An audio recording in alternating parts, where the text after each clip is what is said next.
Mis amados hermanos, que el Señor les continúe bendiciendo grande, rica y poderosamente. Nuevamente nos vemos por acá. Es para mí un honor, es un privilegio, ¿verdad? Es de gran gozo traer palabra del Señor, poder transmitir lo que el Señor nos ha dejado, que es su palabra, de tal manera que podamos nosotros aplicar a nuestras vidas lo que dice la palabra de Dios y que también podamos compartirla con otros. Vamos a orar al Señor.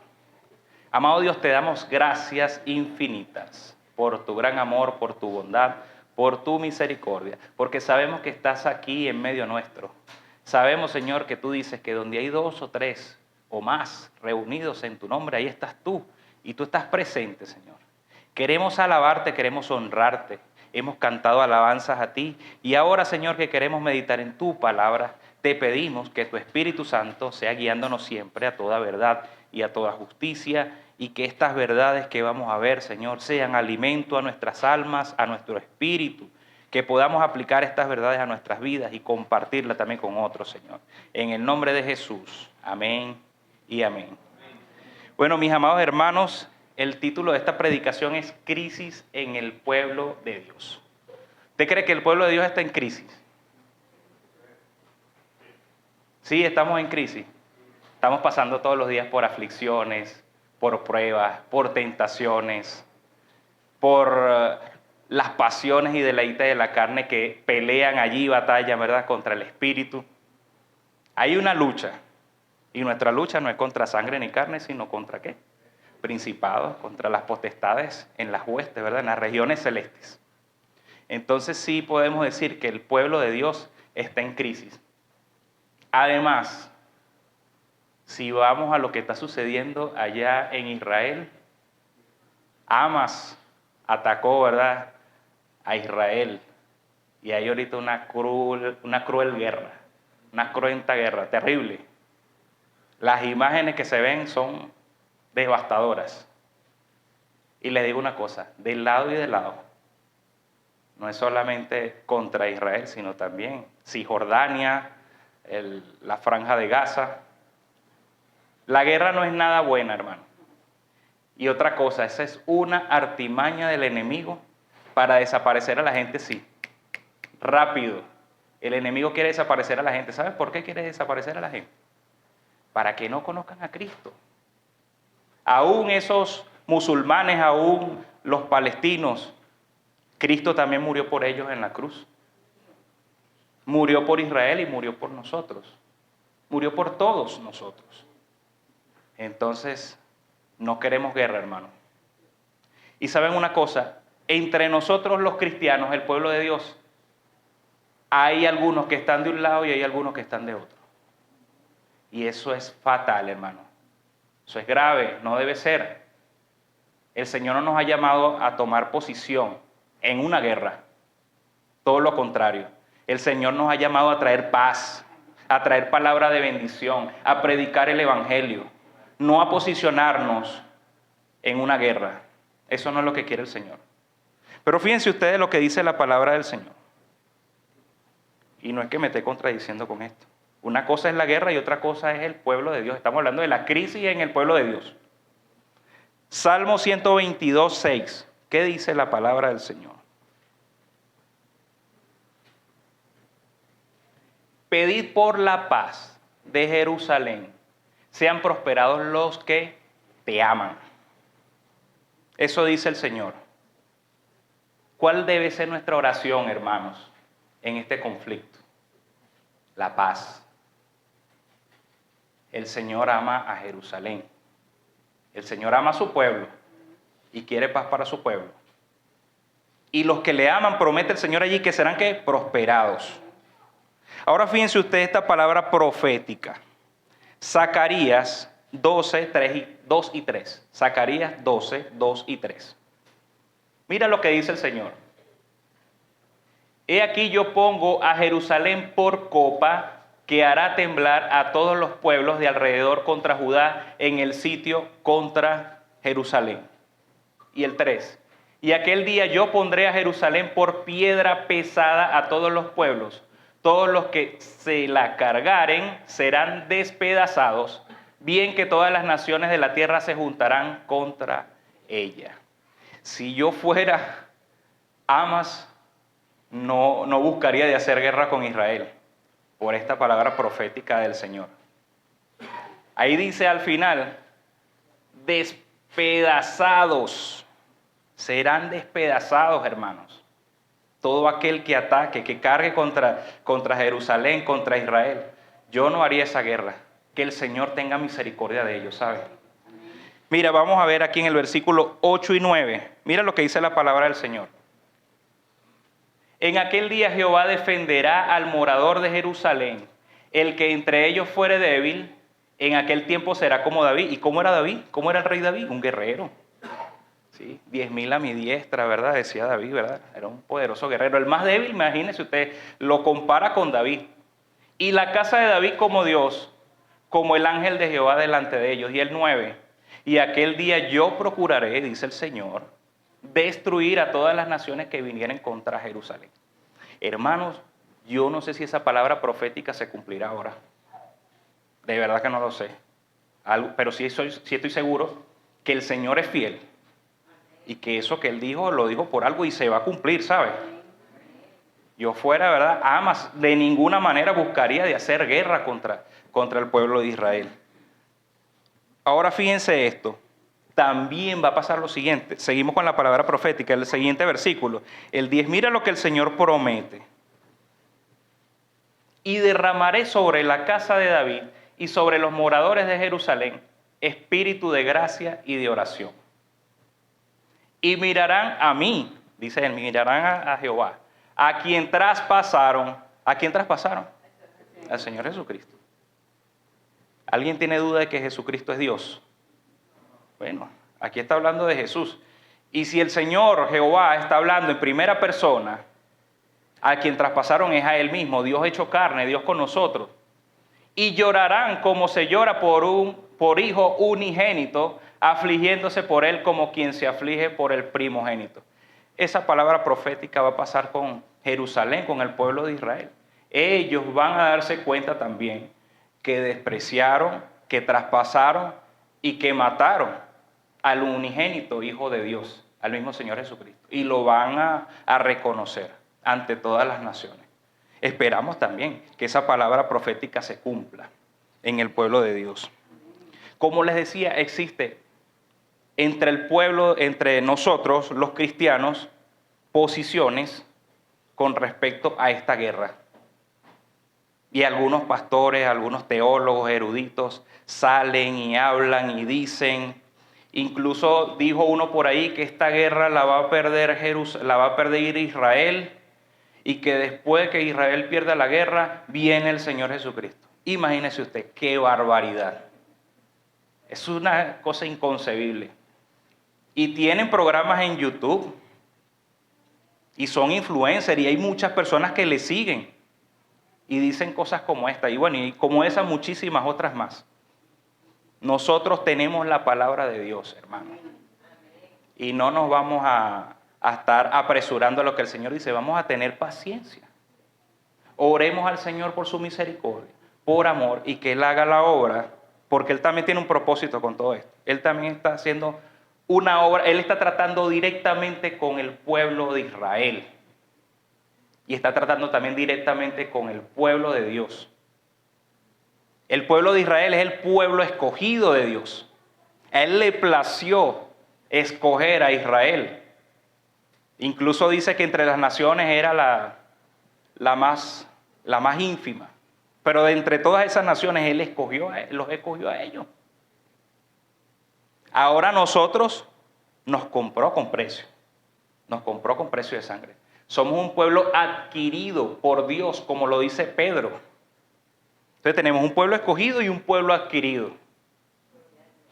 Vamos a ver a la luz de las Escrituras quién es ese pueblo escogido y quién es ese pueblo adquirido. Y luego estaremos revisando dos dimensiones de la crisis del pueblo de Dios. Vamos a ver dos dimensiones de la crisis del pueblo de Dios. Primero,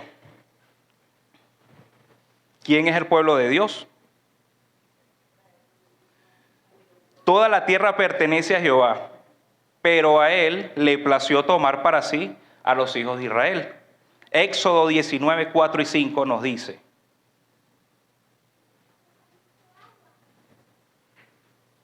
vosotros visteis lo que hice a los egipcios, y como os tomé sobre alas de águilas, yo os he traído a mí. Ahora pues, si diereis oído a mi voz, y guardareis mi pacto, vosotros seréis, mire, escucha qué bonita palabra, qué bonita frase, mi especial tesoro, sobre todos los pueblos, porque mía es toda la tierra. A él le plació. Y llama así a su pueblo de una manera tan cariñosa y tan hermosa, ¿verdad? Tesoro especial o especial tesoro, dice el Señor. Ese es Israel para él.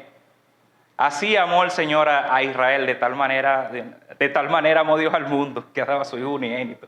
Podríamos compararlo con Juan 3:16. Buscamos otra palabra donde él se refiere a Israel como su pueblo. Son muchísimos pasajes, pero vamos a buscar de Deuteronomio 4, 19 y 20. No sea que alces tus ojos al cielo y viendo el sol y la luna y las estrellas y todo el ejército del cielo, seas impulsado y te inclines a ellos y les sirvas. El Señor es muy celoso y siempre le ha advertido a Israel que no se vaya tras ídolos, que no se vaya tras lo que ve en el firmamento, las estrellas, la luna, el sol, los ángeles. Porque Jehová tu Dios los ha concedido a todos los pueblos debajo de todos los cielos. Los ha concedido, es su pueblo. Pero a vosotros Jehová os tomó y os ha sacado del horno de hierro de Egipto, para que seáis el pueblo de su heredad como en este día. Ese es su pueblo. En el otro versículo veíamos que Él los tomó, ¿verdad? Como con sus alas, ¿verdad? Como águila, ¿verdad? Y los trajo a sí mismo. Aquí está diciendo, no te vayas tras ídolos, no te vayas tras las cosas que veas, el firmamento, el cielo, las estrellas, todas esas cosas. No te inclines a ellas, sino guarda siempre, guárdame a mí, ámame. Y amamos a Dios porque Él nos amó primero. Es como que si le estuviera diciendo yo también, ámame, ¿verdad? Porque yo te amé a ti primero, yo te he escogido de entre todos los pueblos. Entonces el pueblo de Israel queda claro, para nadie hay duda, que es el pueblo escogido de Dios. El Señor quiere que sean un pueblo santo, es decir, apartado exclusivamente para Él. Estamos hablando de Israel todavía. Deuteronomio 7:6. Porque tú eres pueblo santo para Jehová tu Dios. Jehová tu Dios te ha escogido para hacerle un pueblo especial, más que todos los pueblos que están sobre la tierra. Él quiere un pueblo que sea exclusivamente para su servicio, un pueblo que lleve luz a todas las naciones, un pueblo que le ame, un pueblo que le sirva, un pueblo que le adore. Eso es lo que Dios quiere para Israel. Dios espera que su pueblo le ame, obedezca y adore. En Deuteronomio 7, vamos a buscar el 9, y del 9 hasta el 11. Conoce pues que Jehová tu Dios es Dios, Dios fiel, que guarda el pacto y la misericordia a los que le aman y guardan sus mandamientos hasta 1000 generaciones, y que da el pago en persona al que le aborrece, destruyéndolo, y no se demora con el que le odia, en persona le dará el pago. Guarda, por tanto, los mandamientos, estatutos y decretos que yo te mando hoy que cumplas. El Señor quiere el corazón de su pueblo. El Señor quiere que le amen, que le adoren, que le sirvan. Y no que vengan a hacer lo malo, lo que es incorrecto ante sus ojos. Ahora, lamentablemente, el pueblo de Israel siempre ha sido un pueblo de dura servicio. Ellos han hecho lo malo ante el Señor. Incluso cuando ahorita lo atacó Hamas en el Yom Kippur, ellos estaban en una celebración, en una fiesta, Y allí eso era una fiesta cualquier comparada con cualquier otro país en el mundo. No parecían judíos, parecían cualquier cosa. Ahí haciendo desastre realmente. En el desafuero, en la maldad, en la perversión. Incluso había una estatua de Buda. No sé si han visto algunos videos. En esa fiesta que ellos tenían estaba una estatua de Buda. A lo mejor ellos ni siquiera saben quién es Buda, pero estaba allí y ellos, bueno, bailando y celebrando. Así, es algo así parecido como cuando ellos cuando hicieron el becerro de oro. Se veía una fiesta así, bueno, inmediatamente le cayó esa incursión de Hamas, ¿no? Dios lo llama también como su esposa al pueblo de Israel. Isaías 62, 4 y 5. Isaías 62, 4 y 5.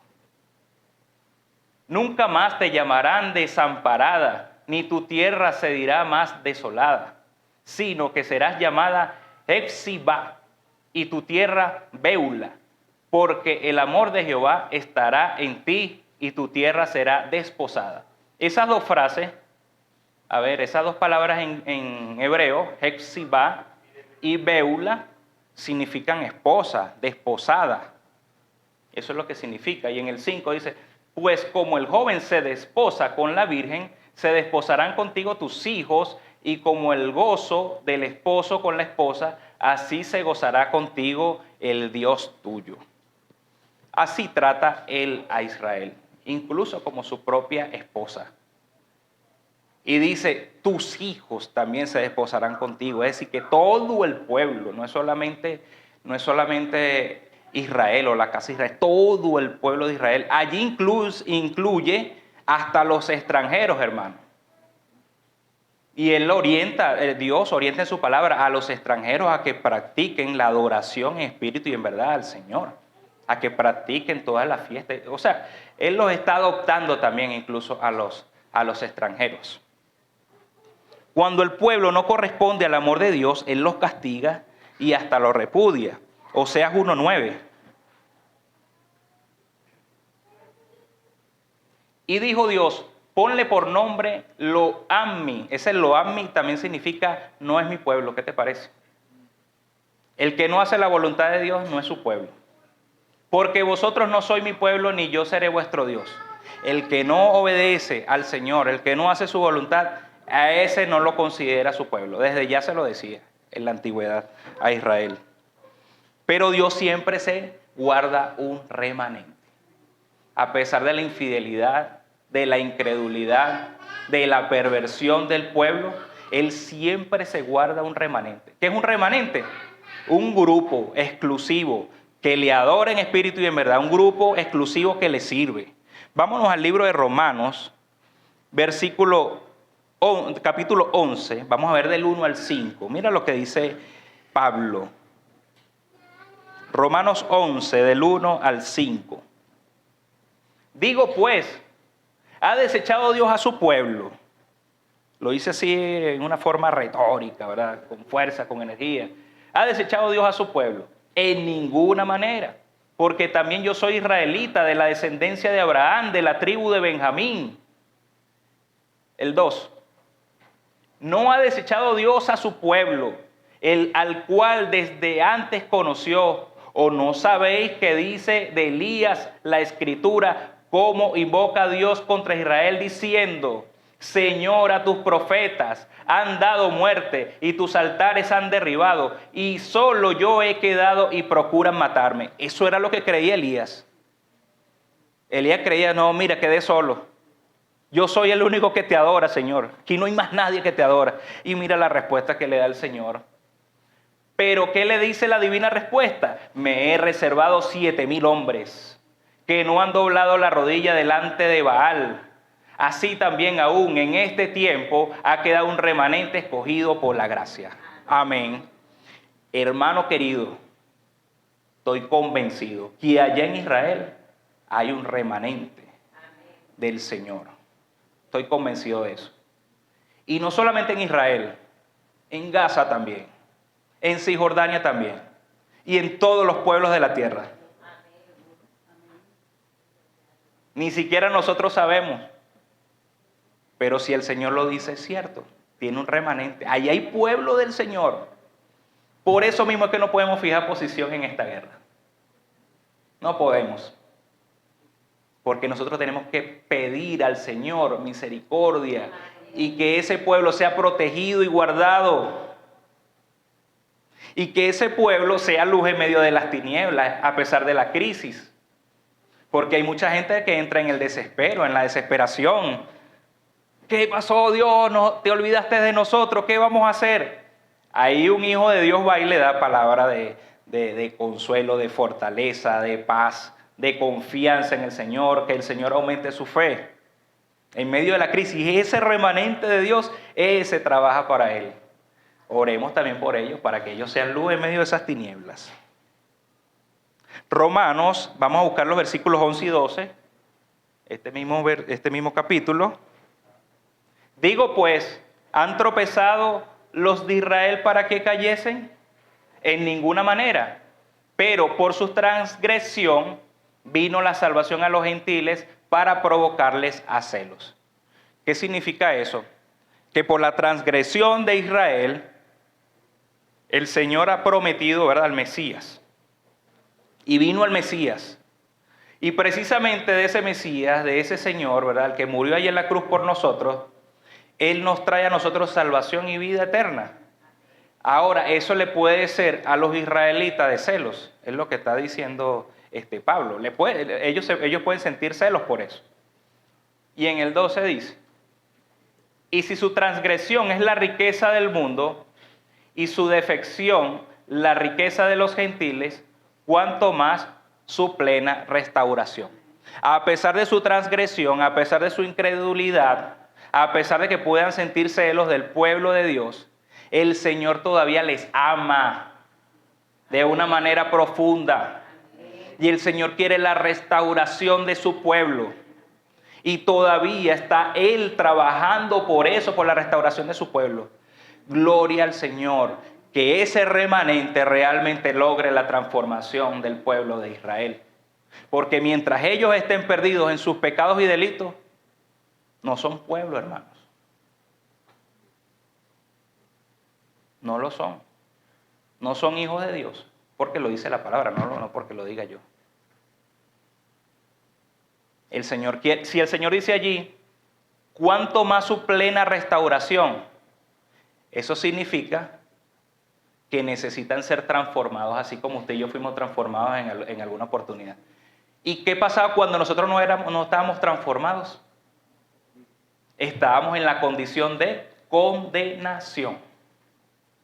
Estábamos condenados. Pero una vez que hemos creído en el Señor, entonces hemos sido restaurados, hemos sido transformados y ahora somos pueblo. El Señor quiere eso igual para el pueblo de Israel. Dios prometió un nuevo pacto. Jeremías 31, del 31 al 34. Todos conocemos este pacto, pero vamos a verlo ahorita, es importante. He aquí que vienen días, dice Jehová, en los cuales haré pacto con la casa de Israel y con la casa de Judá. No como el pacto que hice con sus padres el día que tomé su mano para sacarlos de la tierra de Egipto. Porque ellos, ¿qué hicieron? Invalidaron mi pacto, aunque fui yo un marido para ellos, dice Jehová. Pero este es el pacto que haré con la casa de Israel. Después de aquellos días, dice Jehová, daré mi ley en su mente y la escribiré en su corazón. Y yo seré a ellos por Dios y ellos me serán por pueblo.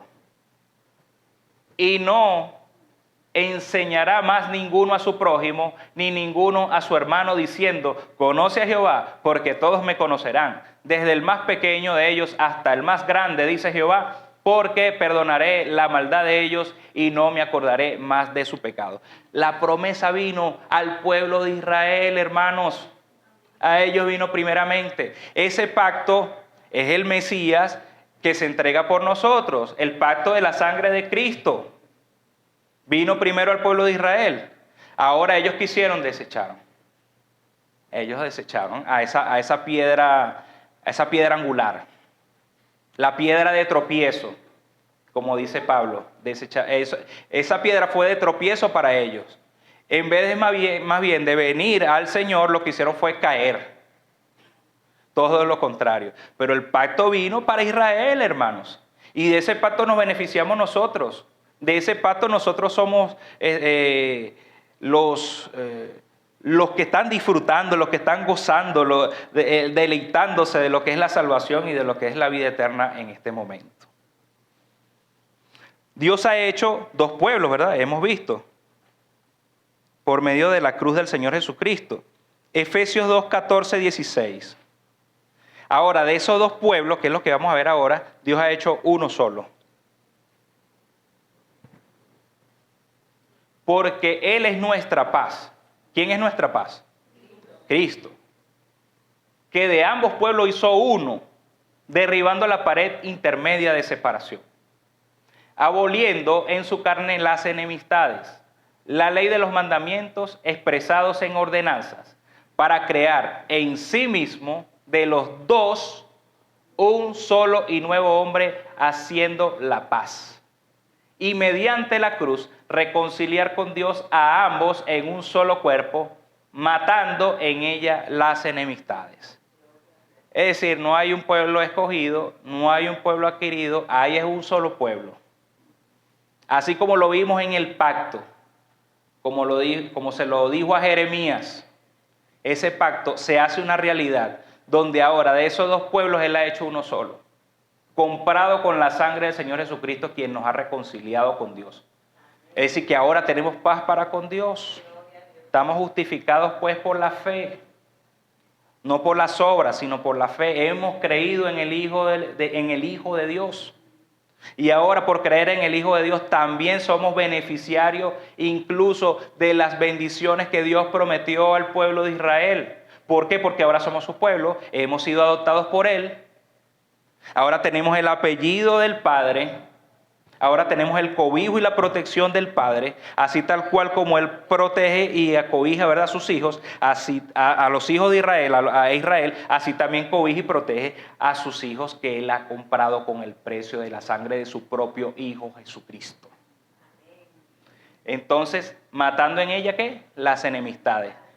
Borro sus transgresiones, borro sus pecados, me olvido de ellos, ahora ustedes son mis hijos, ahora yo los veo a ustedes como a mi propio Hijo Jesús. Cuando usted peca y cuando usted cae, el Señor Jesucristo, que está a la diestra de Dios Padre, intercede por usted inmediatamente. Y Él no ve ni a Gloria, ni a Mayra, ni a Engelbert, ni a ninguno de nosotros. Él ve a su Hijo Jesús. Y como ve a su Hijo Jesús, entonces nos limpia de todo pecado. Si confesamos nuestros pecados, Él es fiel y justo para perdonar nuestros pecados y limpiarnos de toda maldad. Somos un solo pueblo, hermanos. No lo estoy diciendo yo, lo dice la palabra, hermano. Amén. Amén. Ahora fíjense algo lo que dice Primera de Pedro 2, 9 y 10. Ahí habla del pueblo adquirido por Dios. Mas vosotros sois ¿qué? Linaje escogido, real sacerdocio, nación santa, pueblo adquirido por Dios, para que anunciéis las virtudes de aquel que os llamó de las tinieblas a su luz admirable. Ya va, déjamelo ahí. ¿A quiénes se está refiriendo aquí el Señor? A nosotros, ¿verdad? A la iglesia universal de Cristo. Está refiriéndose a un solo pueblo, a una sola nación. No está haciendo distinción de Israel y los gentiles que han creído, no. Está hablando de una nación y de un pueblo adquirido por Dios. Está hablando de un solo pueblo. ¿Y qué tiene que hacer ese pueblo? Anunciar las virtudes de aquel que os llamó, ¿verdad? De las tinieblas a su luz admirable. Ahora en el 10.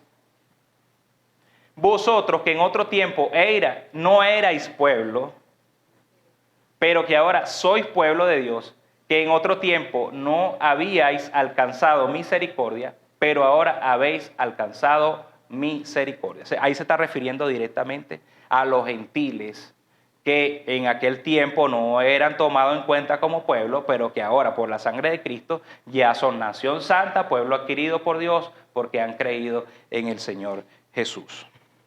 Ahora sí, vamos a ver cuáles son esas dos dimensiones de la crisis por la cual está pasando el pueblo de Dios. Ya viendo que somos uno solo, ¿no? Somos un solo pueblo. Bueno, la primera crisis, hermanos, que está afectando al pueblo de Dios es el pecado. El pecado es la crisis grave y fatal por la cual está pasando el pueblo de Dios. Y vamos a ver algunas de estas transgresiones que tienen que ver con el pueblo de Israel y también con la iglesia actualmente. Primero, vámonos a Romanos 8, 22 y 23, que ese fue el versículo que tomé como base para esta predicación, crisis en el pueblo de Dios. Y allí dice, porque sabemos que toda la creación gime a una está con dolores de parto hasta ahora. Y no solo ella, sino que también nosotros mismos, que tenemos las primicias del Espíritu, nosotros también gemimos dentro de nosotros mismos, esperando la adopción, la redención de nuestro cuerpo. Ahí dice el Señor dice Pablo, inspirado por el Señor, que la creación gime como con dolores de parto, y eso lo veíamos el miércoles, ¿verdad? Incluso en el estudio que pasamos por WhatsApp también hablábamos de este versículo. Esa creación, fíjense ustedes, es el reino animal, el reino vegetal, es el universo, todo eso. Pero de manera figurativa, el Señor habla que esa creación a nivel físico, animales, fauna, universo, todas esas cosas, solo lo dice de una manera figurativa para ellos. Pero también la creación incluye a los seres humanos, a toda la humanidad. Incluso dice que toda la humanidad, véalo usted, todo lo que es físico y tangible, vea ahora a los seres humanos, toda esa creación gime de una manera figurativa. Pero en cuanto al pueblo de Dios, que es parte de los seres humanos, es un subgrupo, ¿verdad?, de los seres humanos, porque no todos han creído, lamentablemente, aunque Dios no quiere que nadie se pierda. Hay un grupo que sí ha creído, ese es pueblo de Dios. Entonces, ese pueblo de Dios gime también con dolores de parto, hermano. Nosotros. ¿Por qué? Porque nosotros tenemos una esperanza viva. Nosotros anhelamos la venida del Señor Jesucristo. Cuando terminamos un culto decimos, Maranata, Cristo viene pronto. Y cuando hablamos con una persona y le estamos predicando, le hablamos de la resurrección. Que así como nosotros esperamos la resurrección, el Señor Jesucristo en el día postrero también va a venir por ellos y lo va a resucitar también, si creen en el Señor. Entonces eso es lo que nosotros anhelamos y esperamos, la resurrección, hermano. La resurrección es el sello de la misión de Jesús. Eso es lo que certifica realmente que lo que hizo Jesús por nosotros realmente es cierto y es valedero. Porque si Cristo no se hubiese levantado de entre los muertos, entonces no tendríamos esperanza. El que Jesús haya resucitado entre los muertos y que esté a la diestra de Dios Padre es la garantía de que usted y yo seremos resucitados en el día postrero. Entonces usted y yo estamos gimiendo también con dolores de parto por la venida de Jesús. Y esa crisis que estamos viviendo son las aflicciones, ¿verdad? Como decían en un principio, las aflicciones, las pruebas, las situaciones de la vida, el pecado que asedia, la lucha que tenemos de la carne con el espíritu, hermanos. Eso impide que usted pueda tener una santificación plena, un acercamiento íntegro con el Señor. El pecado que asedia, hermano. Entonces tenemos que pedirle al Señor que nos limpie permanentemente y hacer como dijo el Señor Jesucristo a la mujer que iban a apedrear. Yo no te condeno. ¿Dónde están los que te condenan? Ellos se han ido. Bueno, yo tampoco te condeno, le dijo. Así no dice el Señor cuando pecamos, yo tampoco te condeno. Pero te dice, ve y no peques más. Inmediatamente. No pequemos más, hermanos. Eso daña nuestra relación con el Señor. Nos afecta de una manera devastadora. Cuando usted peca, retrocede. Cuando usted peca, retrocede. No retroceda, hermano. Acérquese más al Señor. Vamos a buscar aquí en la palabra de Dios. Yo les hablé que el pueblo de Israel, fíjense lo que hizo el pecado con ellos. Éxodo 32, 21 y 22.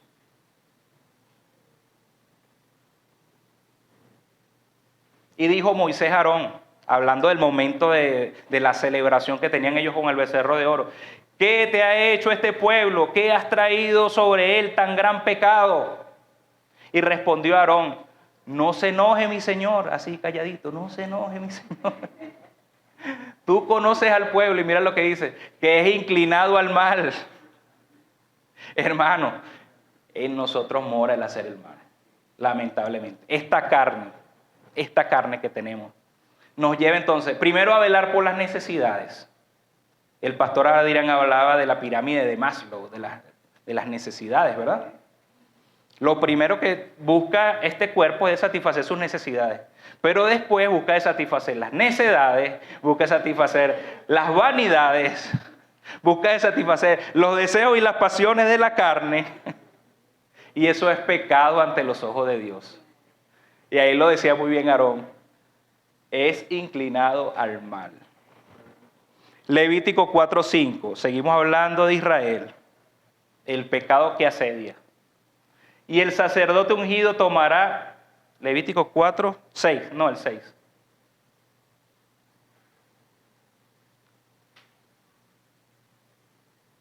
No, ese no es el versículo. Perdón, Lamentaciones 4:6. Porque se aumentó la iniquidad de la hija de mi pueblo más que el pecado de Sodoma. Imagínese usted. ¿Y qué pasó con Sodoma? Lo destruyó así. Que fue destruida en un momento sin que acamparan contra ella compañías. No le dio chance ni de defenderse. Así arraigó Dios a Sodoma y a Gomorra de la faz de la tierra, con azufre y con fuego. Y el pueblo de Israel, la hija de Israel, estaba pecando más que ellos, dice el Señor allí. Isaías 1:4. Oh gente pecadora, pueblo cargado de maldad, generación de malignos, hijos depravados, dejaron a Jehová, provocaron a ira al Santo de Israel, se volvieron atrás, retrocedió el pueblo de Israel. Así mismo dice la palabra de Dios. Oseas 10:13. Y son muchísimos pasajes que hablan de la transgresión de Israel. Solamente estoy tomando algunos. Oseas 10:13.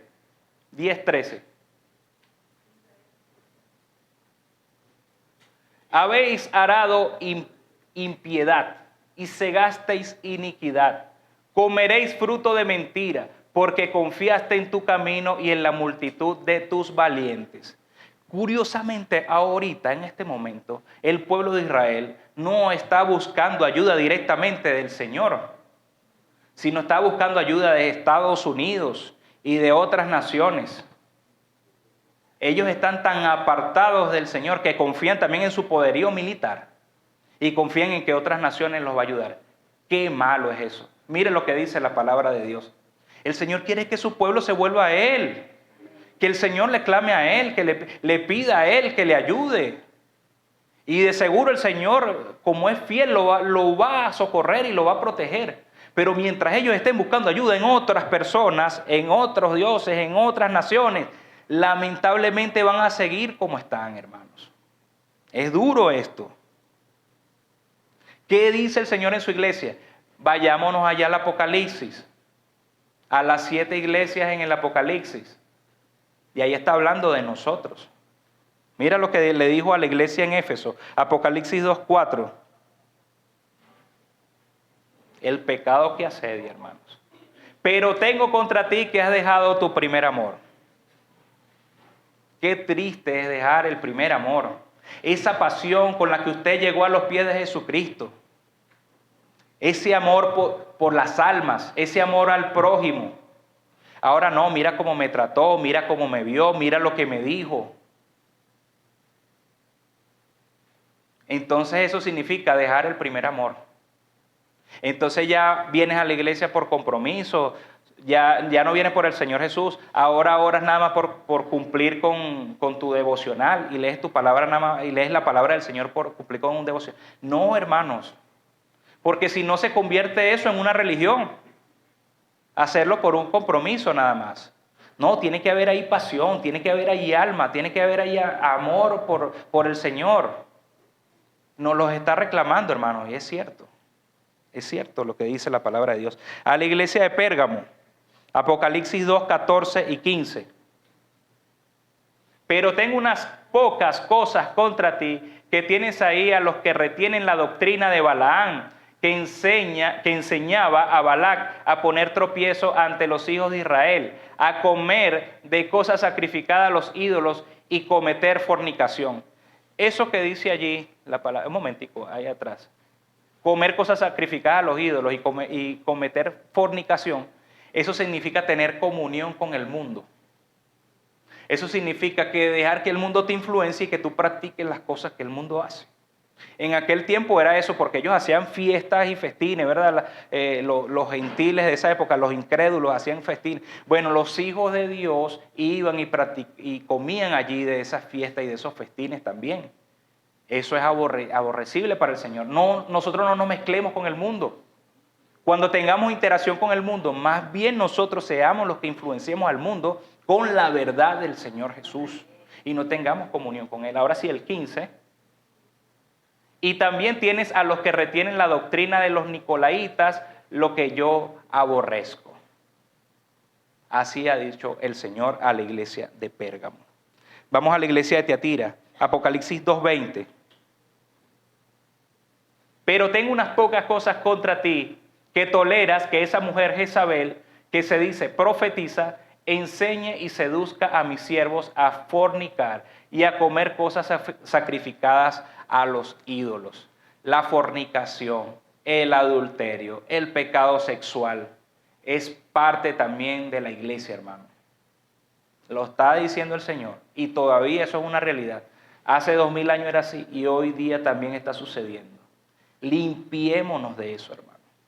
Oremos por nuestros hermanos, restaurémoslos. Si el Señor habla de la restauración de Israel, nosotros procuremos la restauración del pueblo de Dios, de los hijos del Señor.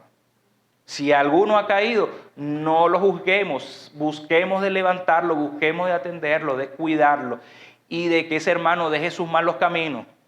Eso sí, con templanza, ¿no? Con dominio propio. No, sí, papito, ven aquí, no. Te pecó. Usted ha pecado. Vamos a restaurarte, vamos a orar. Apártate del pecado, ve y no peques más. Con contundencia. Y si ese hermano tenía un ministerio en la iglesia, hermano, ya usted no puede llevar ese ministerio en la iglesia. No te vamos a cerrar la puerta de la iglesia y vamos a buscar de restaurarte, pero tú ya no puedes servir hacia el Señor porque estás en pecado. Hay que restaurarlo. A la iglesia de Sardis, Apocalipsis 3:2.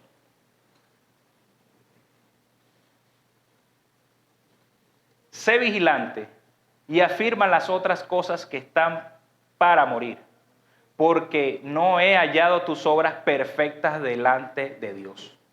Lo que hacemos, ¿lo hacemos para agradar a Dios o para agradar a las personas?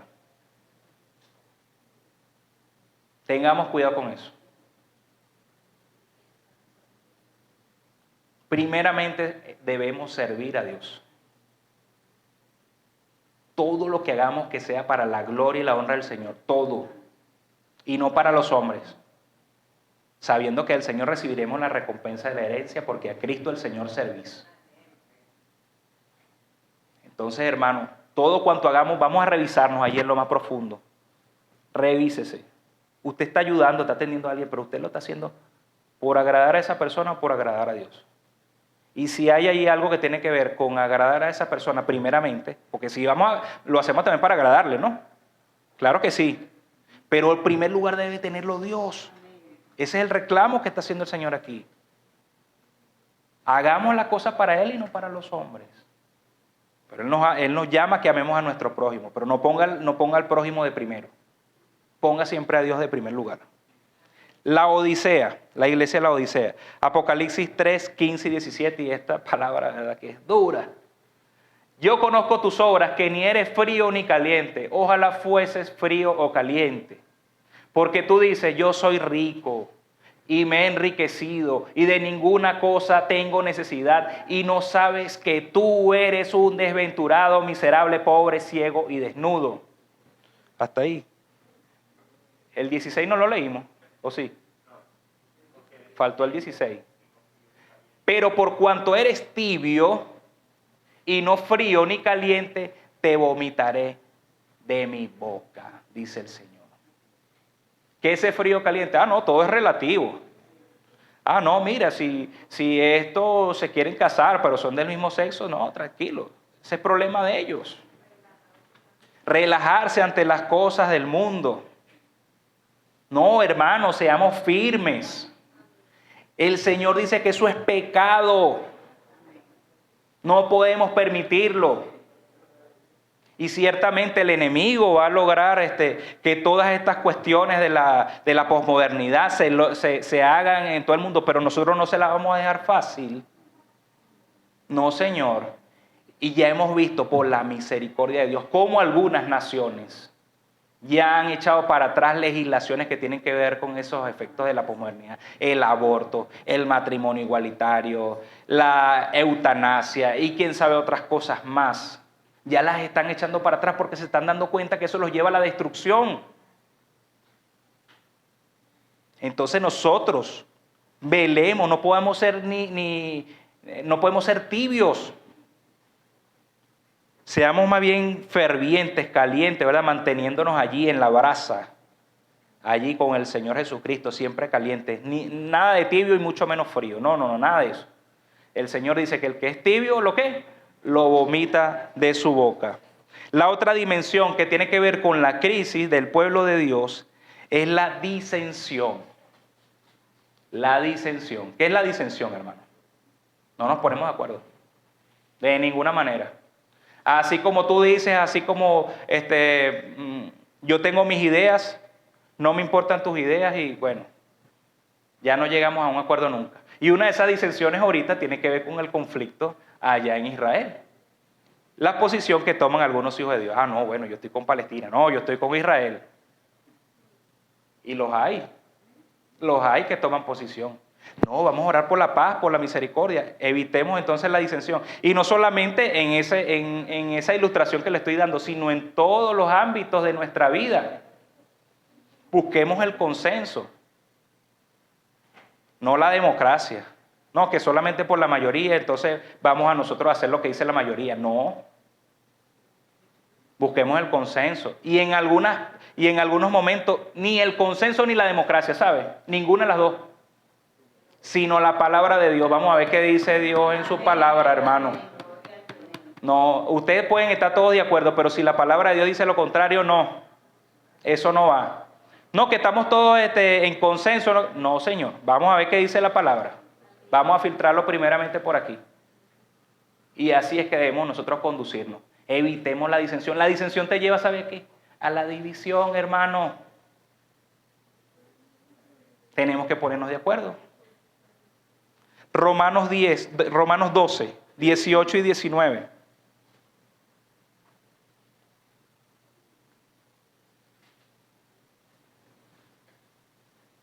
Si es posible, en cuanto dependa de vosotros, estad en paz con todos los hombres.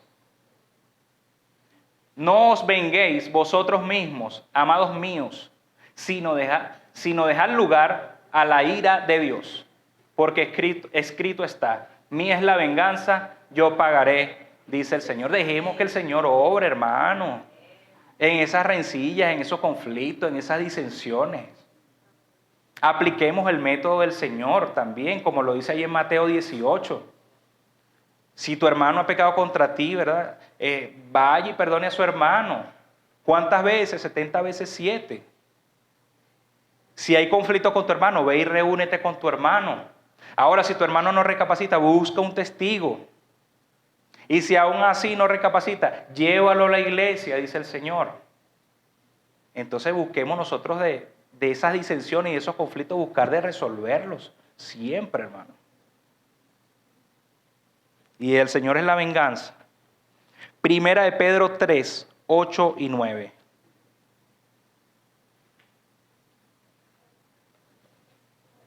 Finalmente, sed todos de un mismo sentir, compasivos, amándoos fraternalmente, misericordiosos, amigables, no devolviendo mal por mal, ni maldición por maldición, sino por el contrario, bendición, sabiendo que fuisteis llamados para que heredéis bendición.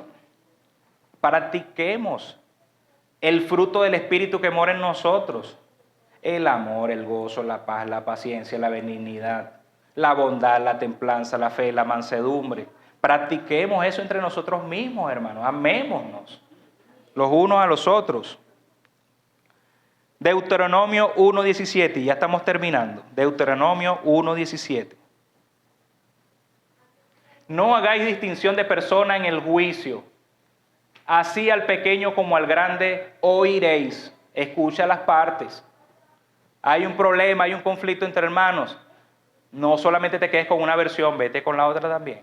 Así juzgaba el pueblo de Israel. No tendréis temor de ninguno, así sea muy grande, tenga un puesto de eminencia, sea un pastor o sea un presidente de una organización. No tenga temor de eso tampoco. Y la causa que os fuere difícil, la traeréis a mí y yo la oiré. Todo ese conflicto, en oración presentémoslo delante del Señor y que el Señor entonces, Él va a tener la última palabra. En eso confío en el Señor. Y ya para culminar, estos pueblos que están en, este pueblo, no son dos pueblos, este pueblo que está en crisis, la crisis en el pueblo de Dios. El Señor nos dice qué debemos hacer. ¿Qué debe hacer el pueblo de Israel allá? ¿Qué debemos hacer nosotros como pueblo adquirido por Dios? ¿Qué debemos hacer? Todo ese pueblo junto, uno solo. Segunda de Crónicas 7:14. Este versículo muy conocido. Y ya con esto terminamos. Esto es lo que debemos hacer, hermano.